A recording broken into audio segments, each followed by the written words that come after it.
Hi, I'm Conor Byrne, and this is That's What I Call Marketing, the podcast where you'll hear from the leading lights in the marketing world and listen to their unique insights. Well, today I am joined by one of those marketers where the introduction to her honours and accolades is almost never ending. She's one of this country's finest marketers who has, since graduating college, made New York City her home. She's been acclaimed as the unofficial ambassador of Ireland, been honoured by many Irish organisations, including Douglas Hyde's Foundation, Irish Voice Women of Influence, and top 100 Irish Americans in business in the United States. When it comes to marketing, she is equally honoured, noted as a LinkedIn top voice in marketing, the Drum B2B Marketer of the Year, is a Marketing Society Fellow, has been published in Harvard Business Review, Fast Company, Forbes, and more. Wow. Well, today I am joined directly from New York City by Margaret Molloy. We recorded this interview shortly before Margaret announced she is set to leave Siegel and Gale to take on a new venture after being CMO there for a decade. Ironically, Margaret jokes with me throughout the podcast about some of my questioning being as tough as a job interview. I'm wondering, would she get the role? I wonder, was it on her mind when we spoke? Anyway, it will make sense when you listen. Let me know what you think. We chopped through so much: Margaret's Irish upbringing, her career journey. We talk about the importance of curiosity. She brings it up, not me, I promise. Continual learning. Margaret elaborates on the ethos of simplicity in branding, characterized by the intersection of clarity and surprise. We discuss the significance of brands delivering on their promises and the challenges of ensuring consistent, user-friendly experience across multiple touchpoints. We also dive into the evolving perceptions of Gen Z towards branding and social media, as well as the shifting roles and aspirations of marketing leaders. We also managed to get into Margaret's passion for Irish fashion through her Wearing Irish initiative, and indeed she is wearing Irish today from designer Helen McLinden.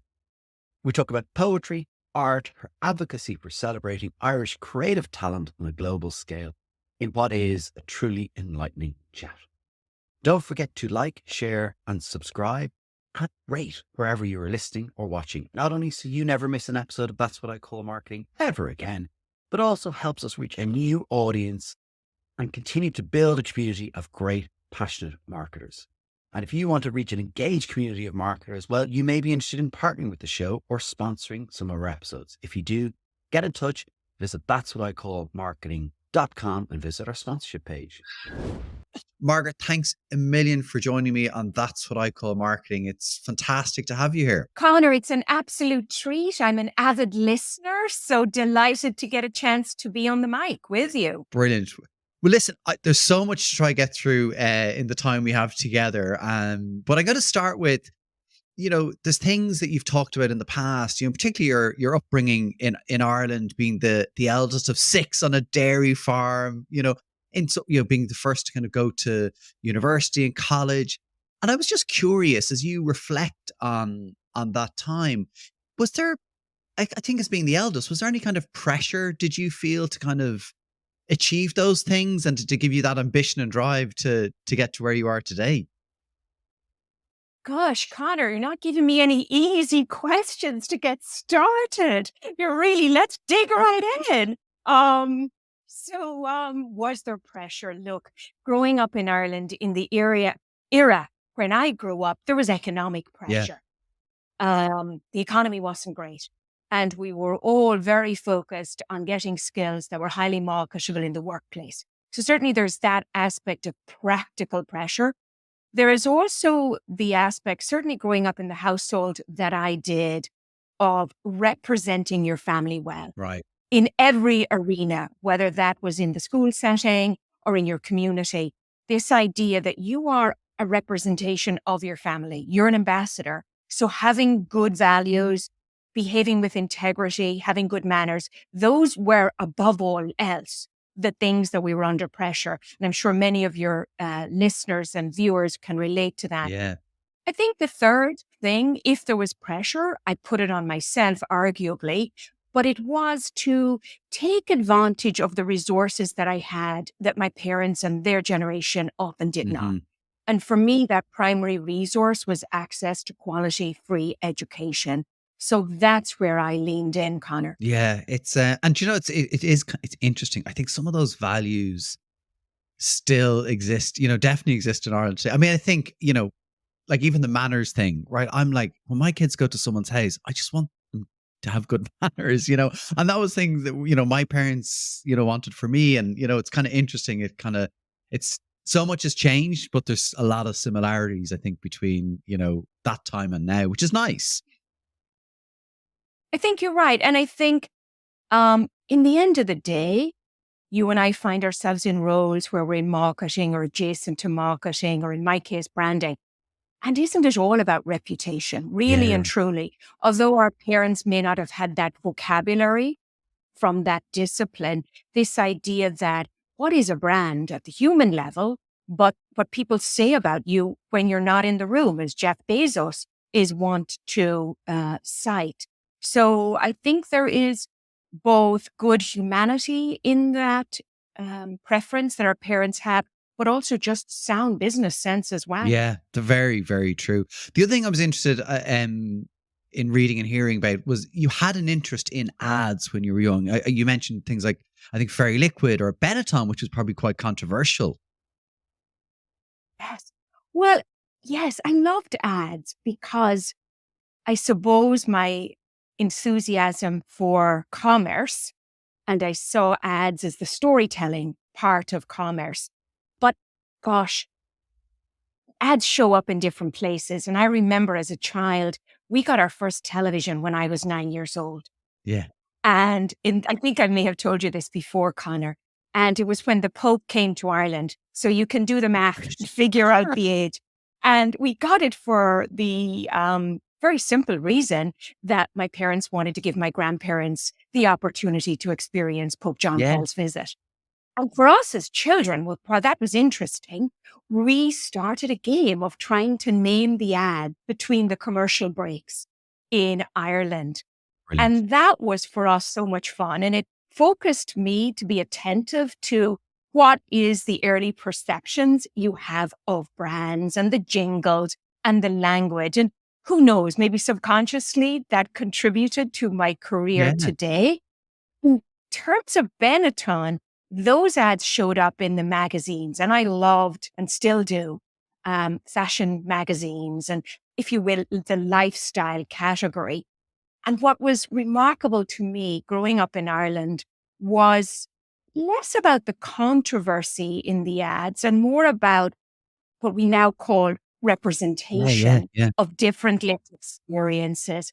And that was something I did not have access to. Yeah. So it made me very curious. And there was the beauty. I love color. I still do in dress and in every setting, but also just different lived experiences all coming together, creating these gorgeous collages, which essentially were their ads. And I was less focused on the controversy and more the beauty. Yeah, and they were amazing pieces of art in so many ways. And I think they used artists often, particularly photographers and really famous people to create the work. Slight interesting, complete tangent on the Pope's visit.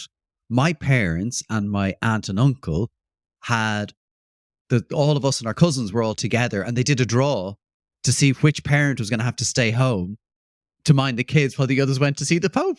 It's like, and where did we go? Was it Galway or no, Dublin? Went to the Phoenix Park when there was 1 million people. I mean, gosh, it was. But I still remember my dad got the short straw, and I still remember us being at home with him, watching it on the telly. It's not that. Well, there you go. We had a shared experience Around the Pope.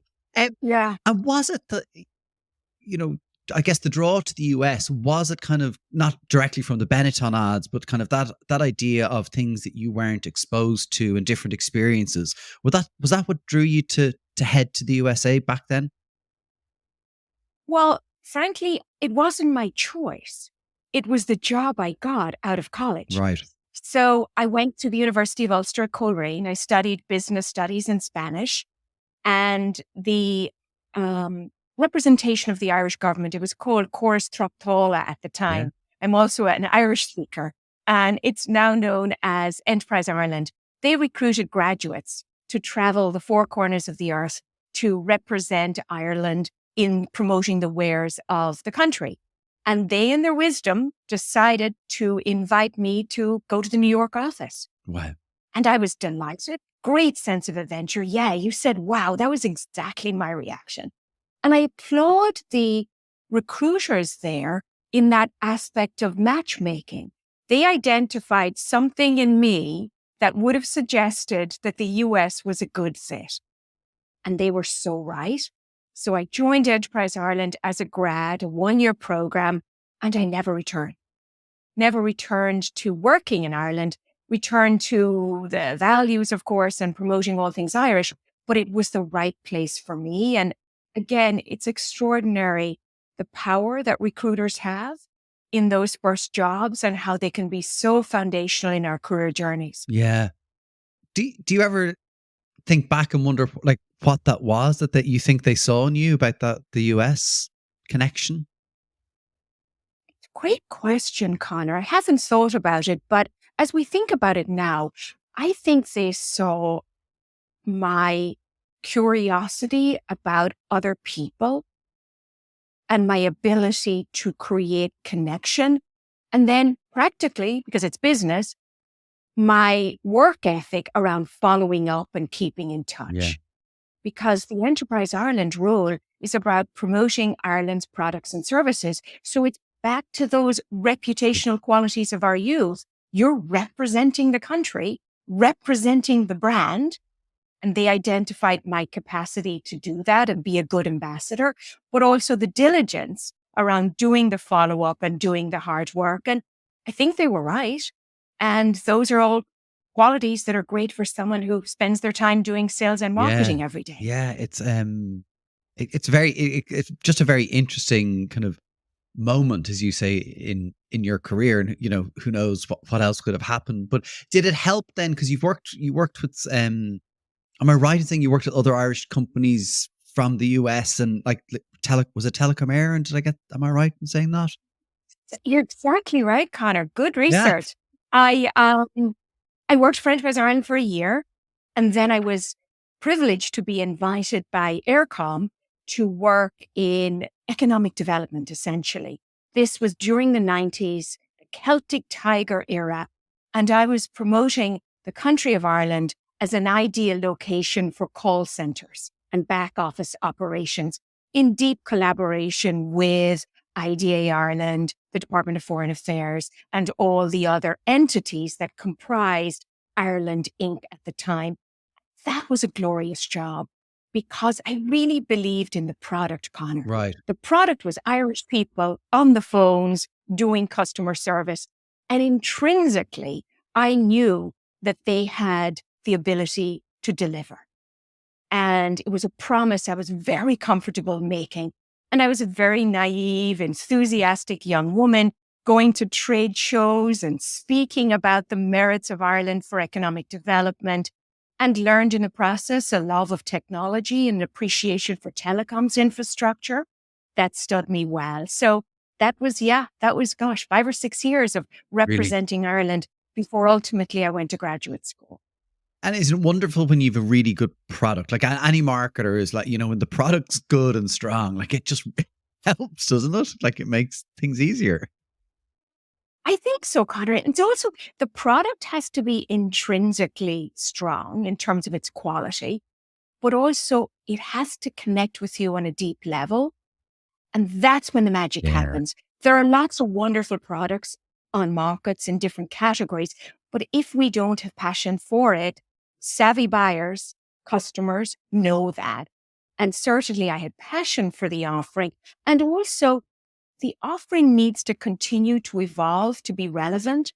And as I look now at Ireland as a destination for foreign direct investment, that product has evolved markedly in terms of the education system and indeed the entire infrastructure and ecosystem of Ireland for foreign direct investment, but also for Indigenous industry. It's quite extraordinary to see it. Yeah, it's wonderful to kind of be in it as well and see both the companies coming in and, availing of the incredible talent here, but then the knock-on effect of those kind of small and medium enterprises. Someone was telling me about a headphone business out in the west of Ireland. I was like, wow, they are phenomenal. So yeah, it's amazing to see those stories. And you went on from those roles. Obviously, you went kind of into grad school, but then into your other kind of roles, your marketing roles, I guess, Siebel Systems, Gerson Lerman Group. I might pronounce that wrong.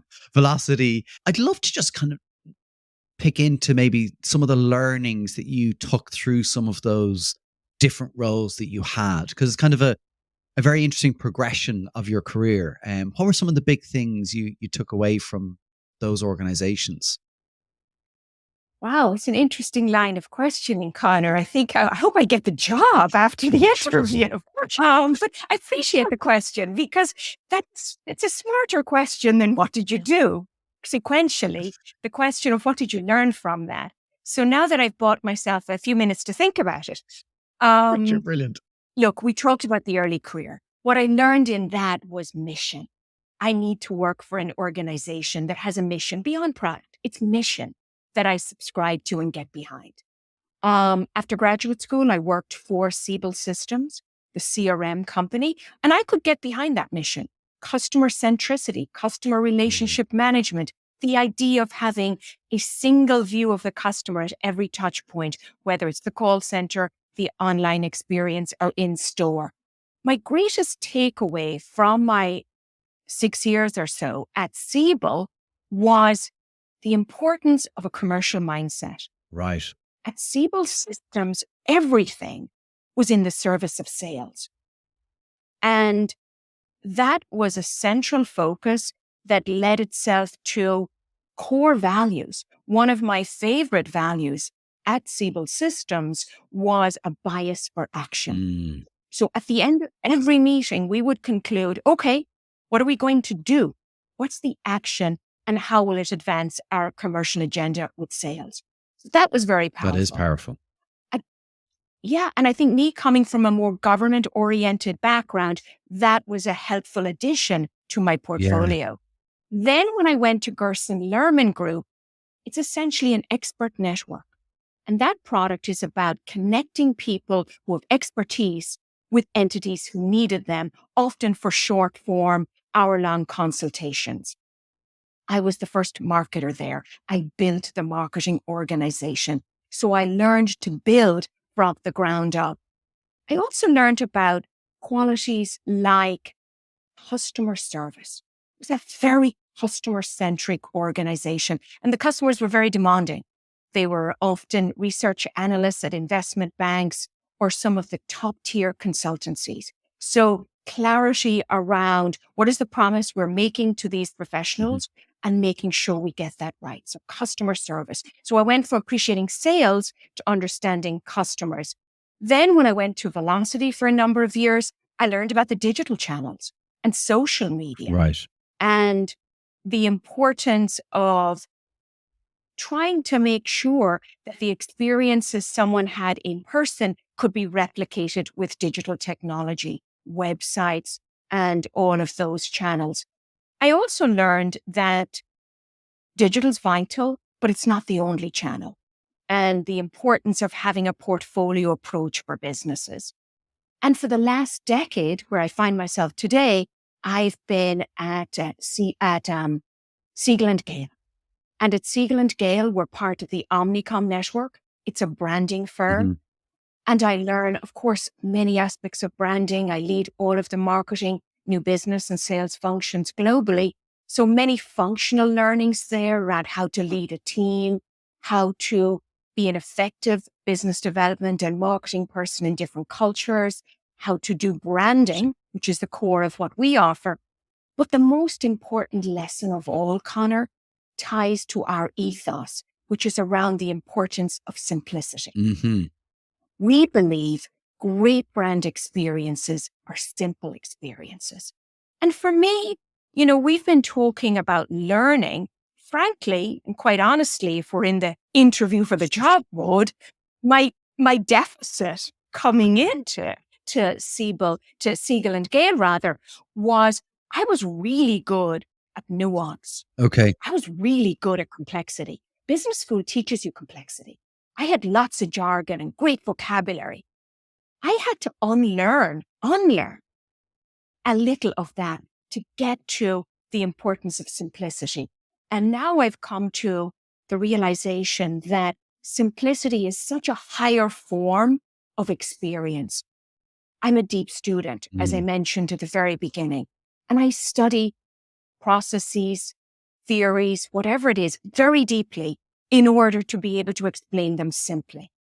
So you get beyond the jargon to get to simplicity. It's a higher order appreciation. And that's what I've learned. And it's a very enduring, and it's difficult, but it's a very enduring and powerful lesson. Do you know, I was going to ask you, what were some of the things that you maybe changed or views that you changed, but so you've almost kind of gone in there about simplicity. And actually, I want to talk a bit more about simplicity, because simplicity is complex in a way, right? To get to simplicity is not easy, which is probably why a lot of us don't do simplicity and we do complexity in our marketing, in our messaging, in our communications. We try say 1,000 things, in 30 seconds quite often.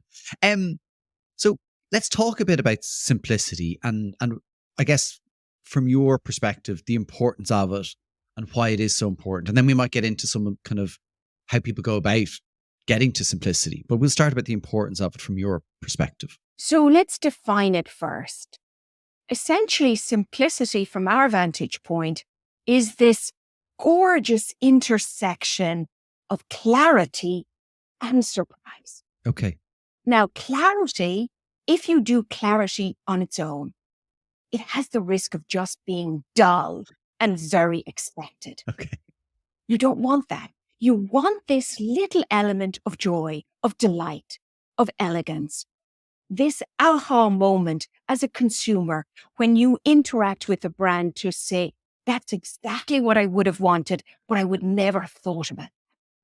So simplicity in branding occurs when you have both clarity and surprise. Now, if we unpack it, which is essentially what your question is inviting, there are many dimensions to simplicity, Connor. One is clarity. We've touched on that. Consistency across touch points and across communications. Beauty. Okay. Using design to create experiences that are beautiful. And utility. That's one that people very often forget. Simple experiences often are useful. And that's a really good question to ask yourself. You mentioned the tendency to throw everything at it. Yeah. Well, asking yourself, is that useful? Really powerful filtering mechanism. And another very important aspect of simplicity is transparency. Transparency manifests in so many ways, whether it's the fees that we are charged in our commercial interactions with brands, or when we can see where the package is in the shipping process. Yeah. All of those qualities create simplicity. And I think, the question around why bother is also interesting. I would submit, Connor, that all of us as people and as consumers right now, we're cognitively challenged. Yeah. There is so much stimulation. As you and I said in the beginning of this call, there's so much going on. Yeah. We have a lot to do. We have a lot of channels. We have many priorities that we're navigating across our personal and professional lives. So the brands that deliver simplicity, as I've defined it, are being rewarded. From a business standpoint, there are essentially 3 reasons why we say simplicity pays. And the first one is consumers are willing to pay more for simpler experiences. Isn't that interesting? And they've shown this time and Yeah. time again. So interesting. It's the reduction of this angst. Yeah. Because when you have simplicity, Connor, what does it give you? It gives you confidence that you've made the right decision. And that's a very gratifying emotion for a person to have, a customer, a client, etc. The other metric that's also interesting, and in ways, when you think about it, intuitive, customers are more willing to recommend a brand when they've had a simpler experience. And we know the importance and the commercial value of referrals. And the third metric speaks to a very different audience, and that is the investor community. Okay. Take the top performing brands, put them into essentially a basket of stocks, and compare their performance across the stock market indices. And year upon year, the brands that perform best in the Simplicity Index have outplaced the stock markets, which is to say the capital markets reward simplicity as well. So lots of good commercial rationale for simplicity, as well as just the doing right thing by your customer. And so that begs the question, we've touched on it, it's complex to get there, but why are more brands not aiming for simplicity as kind of almost even a core value that they have? What's the barriers? Number of barriers. One you identified, it's difficult. Yeah. It requires making choices. It requires having a point of view and the conviction to instigate it across your entire organization. Specifically on that point, it requires leadership support. Mm-hmm. It has to be done from the top down, as it were. When we work with clients, we think about simplicity as defining their promise and then how they deliver on that promise. Now, invariably, that involves cross-departmental collaboration and alignment. And often marketing, branding, what have you, is relegated to the communications department or the marketing department, whereas we take a very expansive view of branding and what that means. Another very expected explanation for complexity is that it can be the byproduct of growth.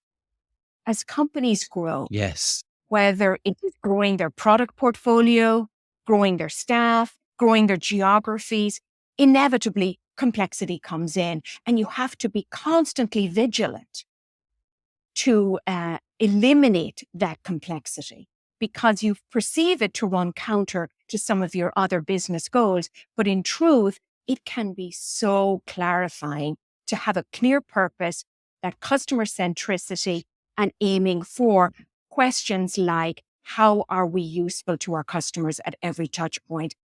I think from my experience, decades now, talking to CMOs and CEOs, part of the reason is that companies often go to market based on how they are organized internally. Mm-hmm.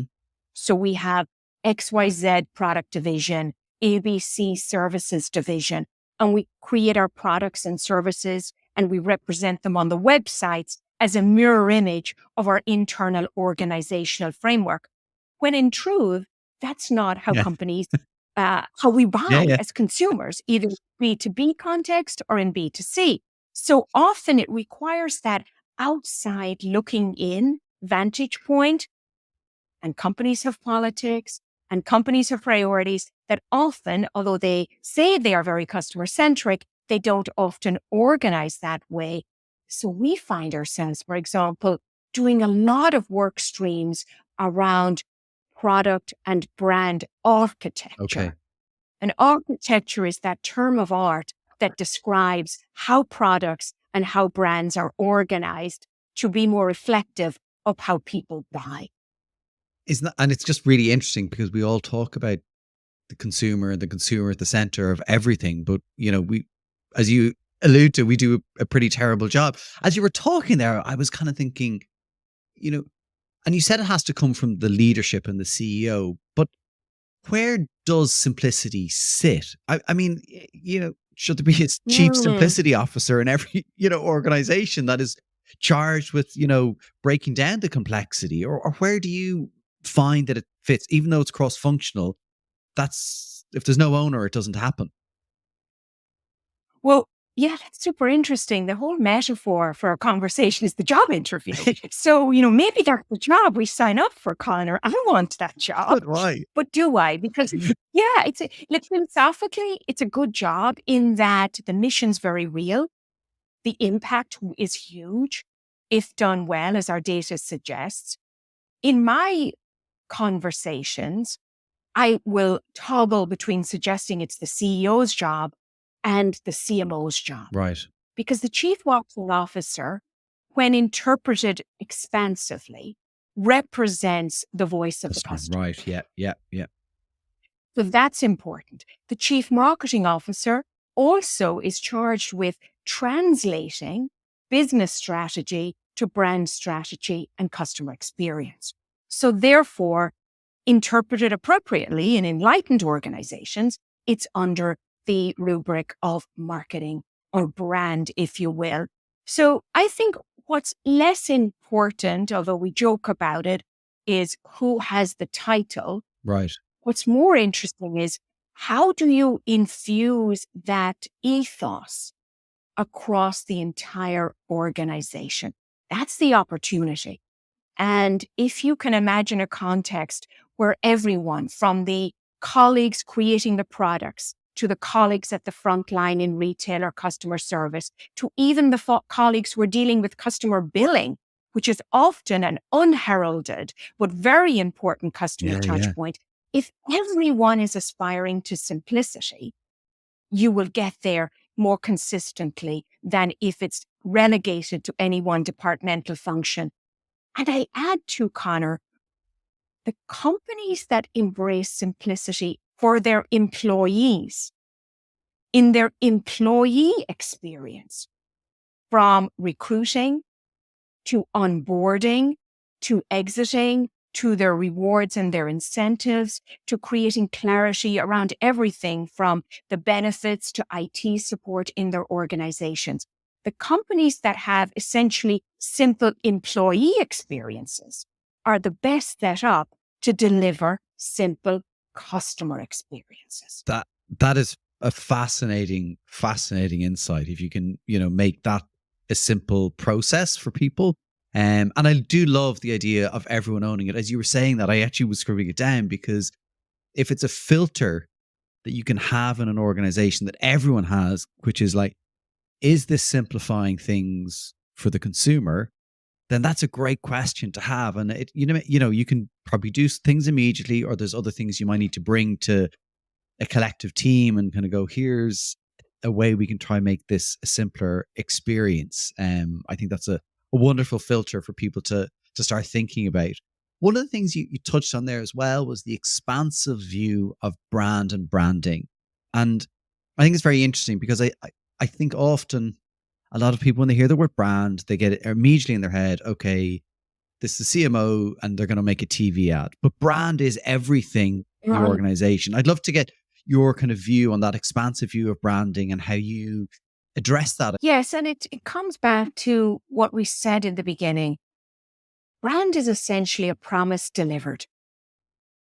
And the promise is the communications component of it, and the brand strategy and the articulation of what you stand for. And then the delivery is how your stakeholders, I like to think in terms of your customers, of course, your employees, your investors, the community, how they all experience you, the entity, the brand. Or if you think in math terms, it's the summation of every touch point every stakeholder has with your organization. And I like to say multiplied by the story you tell. Yeah. Because the narrative that you put in market, is that consistent with the experience? And in so many situations, marketing is way out ahead of the customer experience. And it's okay to be a little out ahead, because marketing is aspirational after all. But when customers are disappointed, it's often because there's a dissonance between what we're positioning ourselves to be and how they are experiencing us. There are brands in the luxury category that we can all learn from, fashion and beauty, for example. And they have loyal customers. Mm-hmm. And it's not because of affordability. It's because the promise they're making matches the experience. Meanwhile, there are very mass market brands that are very affordable, who are very bare bones and maybe inelegant in their experience, and they also do very well. And they share the common notion that there's synchronicity between the promise and how we are perceiving them and the experience. And that's making the point that this idea of having a great brand transcends business model. Yeah. It's not just about luxury or not just about mass market. Every brand has to do that introspection and say, what do we stand for? And back to the simplicity.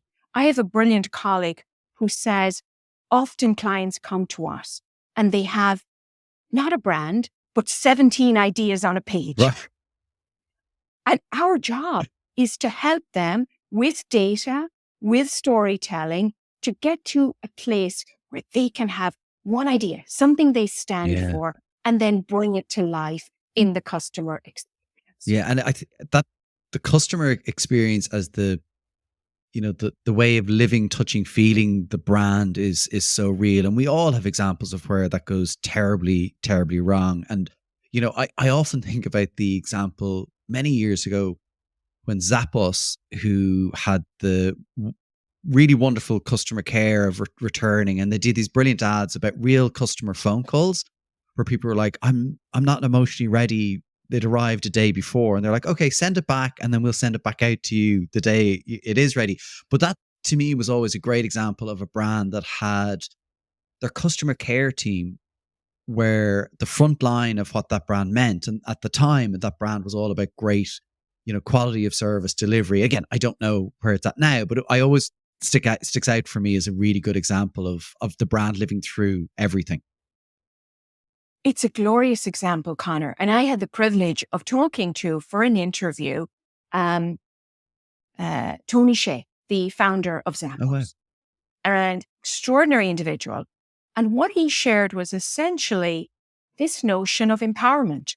The customer associates on the phone had the power to make those decisions. So they were very empowered because often our frontline employees have deep knowledge. Yes. They know what the customer wants. Sometimes the systems, the protocols preclude them from the ability to actually deliver. Yeah. And they had these wonderful processes that he shared with me. It's some years ago now. The idea that if you come to work here and it doesn't work out, we'll pay your salary for a period of time and you can move on. So all kinds of institutional processes and protocols that stood behind the promise that the customer service agent is empowered to deliver what the customer wants. And often customers, brands are misguided because they are so focused, and understandably, on cost reduction. Yes. How can we create very streamlined scripts in our call center? How can we focus on reduced call times? That's a classic call center network. Yeah. But that can be often unenlightened because even when you and I have a bad experience and we call our bank and we have a conversation and the agent resolves our issue, that in that moment, they've created a very loyal, happy customer. Even one who arguably is more loyal, more likely to say positive things than someone who had no issue. Mm-hmm. So this mindset, a lot of what I think about, Connor, is mindset. The mindset that if you're simplifying and if you're making the customer happy, that actually can be a positive, profitable component as opposed to get people off the phones as quick as you can. And there's such interesting opportunity now with what's happening with AI to get that right.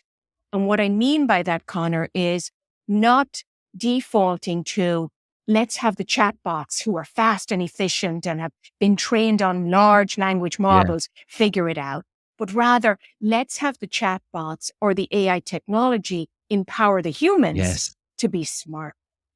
And I'm super interested and curious going forward to see how the impact of AI could positively impact customer experience or how brands could totally over-rotate on digital and miss the whole point of having a brand, which is an emotional connection with someone. That balance is really important, isn't it? Of I'm off, I kind of want to know I'm speaking to a human, but I want it to be fast as well. So I've been selfish. I want best of both worlds. I want it to be speedy and But, there's definitely a place for the quick and easy answer that AI will get you, or kind of chatbots. But then you need to be able to get to the person as well. And there's simple things, I think, on kind of just that experience of even knowing that I'm 11th in the queue and this call might take 20 minutes to answer, then I'm okay. Like, it's the psychology of that is fascinating. It's just like,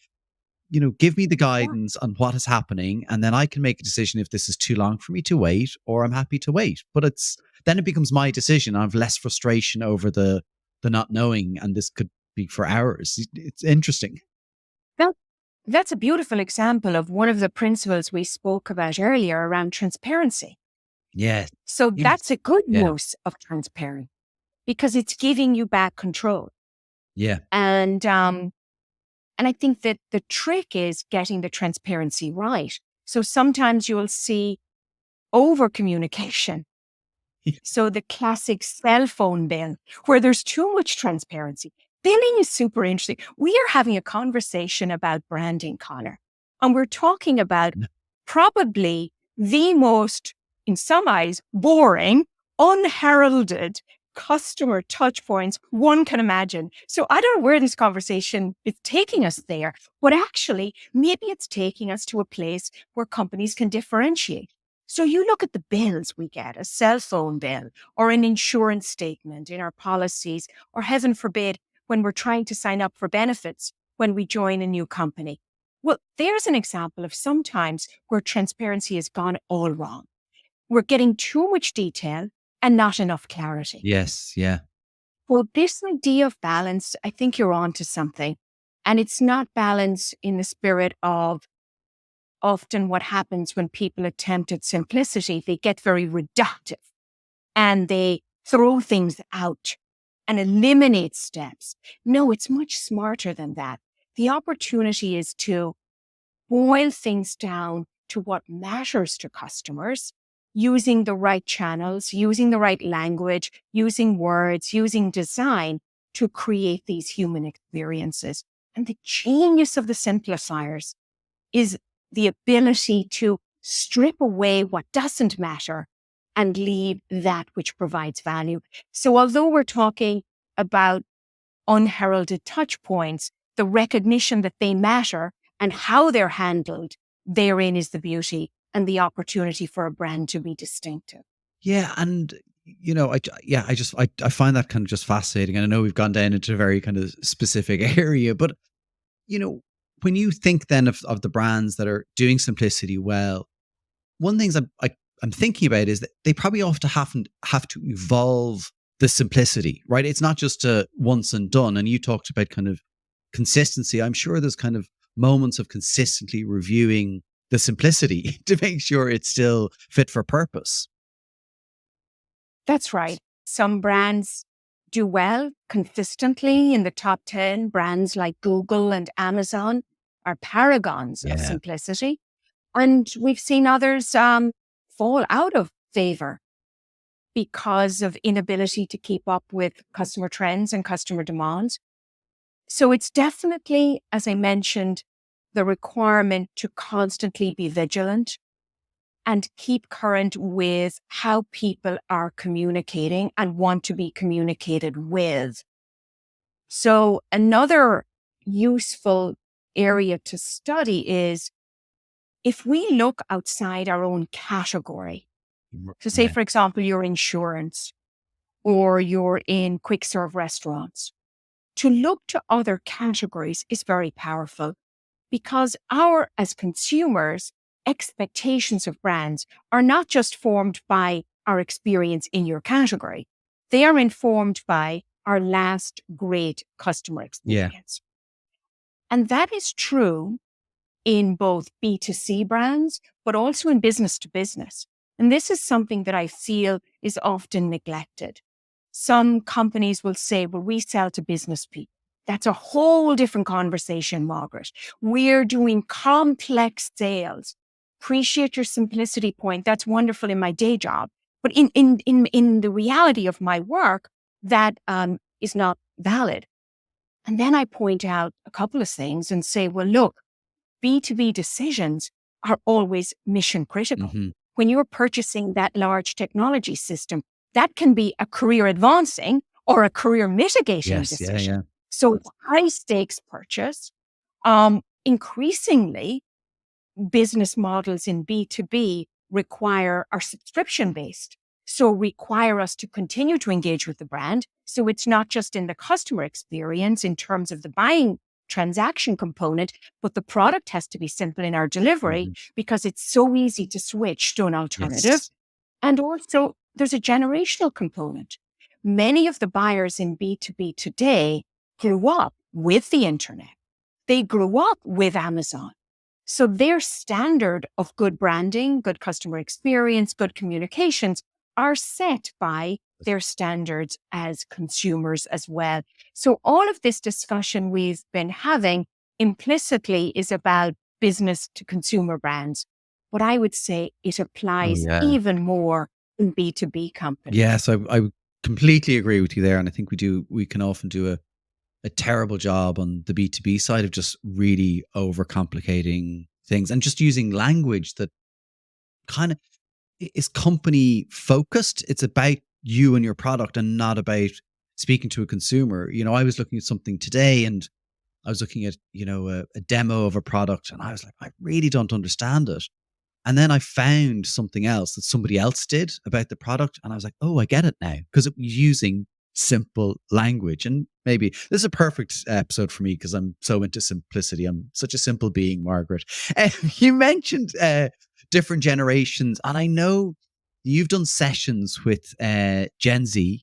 Your own son was on a panel. I'd love to hear about that because I know, to me, it ties into your innate curiosity and continuation of always wanting to learn, which you've talked about. Can you tell me about those panels and what you're learning from them? Certainly. So you're right. I'm very curious. And for me, bringing curiosity to life means creating settings where I can learn from other people at its heart. So for the last number of years in various settings, sometimes digital, most recently at Advertising Week here in New York City, I convene a panel of chief marketing officers and their children who are Gen Z. And the most recent one I did had 4 brand leaders and their 4 children. And the normal format is I moderate the panel. That's what I do. Well, for the Gen Z panels, I pass the mic. And I passed the mic to one of my sons and invited him to interview his peers, the children or Gen Z colleagues. And then the parents just stayed quiet. And then the parents come back at the end and my son Emmett passes the mic back to me and I ask the CMOs for their reactions. And what's extraordinary about that experience is how rarely it's done. And yet the simplicity of the idea. So we often speculate about populations on any demographic. Gen Z being this case, rather than just going directly to the population and asking them. So the simplicity of the idea. The second point is the passing the mic allowed me to park my biases and my questions and let a Gen Z talk among each other and listening to them. Huge part of curiosity, like market research, requires listening. So you set the context and then you listen. So learned many things, challenged many assumptions. For example, we all think Gen Z, or many of us think, I should say, spend all their time in the digital world and that they are naive to TikTok and the messages that are coming their way. Well, the Gen Z panel acknowledged that they spend time on social media, but they also explained how they do significant research before purchasing products. They look deep into the values of companies. There was one Gen Z female on the panel who spoke about makeup and how she was really interested, but she looked to brands that were inclusive. She also looked at the ingredients to make sure the ingredients were strong ingredients and the impact on the environment. Right. And she spoke deeply about how she didn't just do this through TikTok, but she talked to friends and family. the fact that these young people seek input intergenerationally from grandparents was really interesting. The fact that they love to walk around the mall, as we say in America, and that they observe outdoor advertising. Interesting. May surprise some people. Yeah. And also, I think the biggest learning of all, certainly from me, from listening to this generation, is how they think from a gender standpoint much more fluidly. They're less inclined to think that marketing should be targeted at people who identify as female or people who identify as male. And they don't like this boxing. Well, that's a girl's product, or that's targeted at boys. So that was really interesting. And one of the summation comments I think my son made when he was doing his synthesis was this idea that brands often focus on gender more than the buyers do in their generation. And they are too direct in targeting, and they make assumptions that are gendered that are not always true in terms of how young men and young women buy products or perceive brands. I thought that was really, really interesting. That is fascinating. And again, it's not something you're going to get without speaking to the people who are living the experience. Whatever that is. I think that's so important that as marketers, we continue to do that and find ways to, as you say, be curious and speak to people and have those experiences. Can I ask a question, just because you touched on social media and that they're kind of, but they like being out and about. Did it come up at all? Are they concerned at all about their use of social media? They are very aware of themselves and their brands, as it were. Right. Okay. So they are very thoughtful. They may not have this vocabulary, but they're very thoughtful about personal branding. What they post on social media, what they like, and in fact, whether they post. Right. And the frequency of their posting and what that says about them. They are aware that they should limit their time on social media, but they acknowledge that it's a challenge and it can be very seductive. Yeah. They are aware of the pitfalls, but they are still find it very alluring and very captivating. Yeah. But I think they are not naive from the brand. So there's a distinction between, I suppose, the mental health awareness and consequences of social media, which is not my expertise, but they're aware of that. The distinction between that and how brands engage with them, which was the focus of our discussion. And they are not as naive, I think, as brands may think. They are way more sophisticated and they verify more and they ask better questions, I think, than perhaps we did at that stage in our lives. And possibly have, the advantage of some of this is they have more places to go and, figure stuff out. And, and it's, as you said, great. They're talking to, people their own age and other ages. I want to then just kind of touch on, I guess your role as CMO. We haven't really talked about that so much. What's the day-to-day like for you as a CMO? I get to spend time with CMOs of other brands. And I do so from the perspective of convening them in panels, in webinars, at conferences, because it speaks to my core of curiosity. It's very authentic. I also learn a tremendous amount. We talked earlier about my personal enthusiasm for learning. I have the perch whereby I get to have direct access to leaders running some of the world's best brands. And that is just an extraordinary learning opportunity. I'm also deeply interested in inclusion. We touched on the Gen Z panel. I've also convened marketers from across different lived experiences, a very renowned International Women's Day program. I've been running that for almost a decade. I've done programming for Pride, Black History Month, Hispanic Heritage, AAPI. And the reason for all of that is because it's the power of brands and inclusive storytelling and brands' ability to impact culture and influence our perceptions of different people and different experiences. Yeah, you touched on something there that I think is important, that the power brands have in the world. I think the brands can have the power to do great things and positive things. And, I think often there's not negativity, but I think it's a wonderful thing just to say, I hear that, and I think it's a really, really important point to make. And so glad you touched on it. You talked about challenges. What do you see are some of the challenges in 24 for marketing leaders? I believe the challenges in 24 for marketing leaders all center around what you described as balance earlier, Mm-hmm. and what I might characterize as tension. So how they navigate their growth goals. They have very real growth agenda.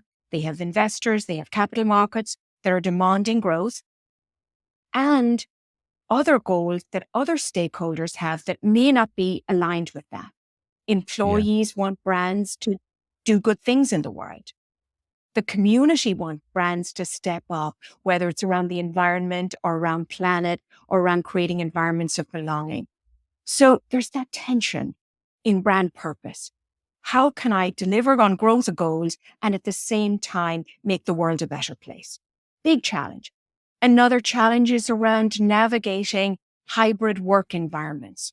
It's very real in the marketing context because so much of marketing, I believe, happens when people are together and having those serendipitous moments to bound, to create creativity. So how do you navigate a world of hybrid work and building culture and creating a culture that's positive and has forward momentum and creates loyalty on the part of employees?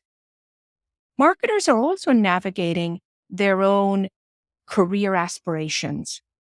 We mentioned when you and I began in our careers, the conversation around then for marketers was, how does marketing get a seat at the table? Yeah. The big boys and girls table, the finance folks and the operations folks. Well, I believe over the course of my career, marketers have that seat now. However, they're looking for a seat at the boardroom table. Yes. So I think that's going to happen in 24. More and more marketers, be it at their own companies first, but also at other companies, will be invited to contribute at the boards. And I think that's a very exciting movement because back to what we said throughout the conversation, if marketing represents the voice of the customer, then the CMO is just a great contributor to a board. 100%. I had a wonderful guest on last year, Sherilyn Shackle from the Marketing Academy, and that's her mission. Her mission is more CMOs on the board. Margaret, we're nearly at time, and I have one last question. I'm not going to ask you to do this, but I did hear you on another podcast recite poetry, and I'm not going to ask you to do this, but it was amazing. I was actually in my car and I was enthralled by your delivery, and I was transposed away from the journey I was on to your recital of that poetry. So honestly, remarkable. So obviously, Thank you. Poetry, and that is a huge thing. What other things do you do to relax? And we said there's a lot on, always a lot on. How do you? What's the downtime for Margaret? So you're right. I love theater. I love listening to podcasts, including yours. So I just love getting myself access to different experiences out of category, outside marketing, because that's how you learn. That's how you build connections and you bring that freshness back to your job. I love going to museums, being exposed to physical beauty as well. I've also been very active in the fashion world.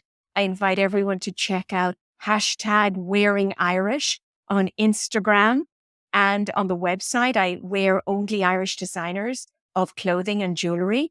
And recently, I've started very modestly collecting art by Irish artists. Lovely.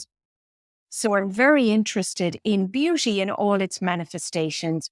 I think Ireland has a wealth of talent in the creative arts, and they've gotten wonderful exposure in the performing arts. And I'd love to see that same reputation attached to the creative arts in terms of fashion painting, sculpture as Amazing. Well, Margaret, thank you so much for spending so much time with me today. I thoroughly enjoyed it. I was so looking forward to this, and it's been wonderful speaking to you. Thank you so much. well. It's my pleasure. And I have to ask, did I get the job? Because I felt like I was at a job interview. Or will you get back to me on that one, Connor? Well, Margaret, we're seeing other people, and I appreciate we that, won't put you Connor. in Thank the you. candidate black hole where you never hear back from us. Okay. I appreciate that. It's been an absolute treat, Connor. The very best, and keep up the great work on your wonderful podcast. Thank you so much. Well, what do you think? Does Margaret get the job? I do think it is funny how she picked that up in my line of questioning. I definitely wonder, was interviewing on her mind when we spoke? Who knows? What I do know is Margaret is an incredible force, and I mean that in the most positive way. She has an electric energy, passion, and honestly, I think she has a brain that just operates on a different level. She was so generous with her depth of answers. I love how she was able to reflect on things she learned through previous roles and what she had to unlearn. I think that is a real skill. And at the level Margaret is operating at, to have the humility to unlearn is incredible. And I suspect Margaret constantly looks to learn to unlearn. Margaret was on a long list of guests I hope to get on this podcast, so it was wonderful to get to chat to her at this juncture on her journey. And I'm sure we're going to catch up again and see where her journey has taken her. That is it for today's episode. Thank you so much for listening or watching. Please do share, like, subscribe, and rate the show. It really helps us find and reach a new audience. And if you'd like to partner with us on That's What I Call Marketing, visit that'swhaticallmarketing.com and see how we can.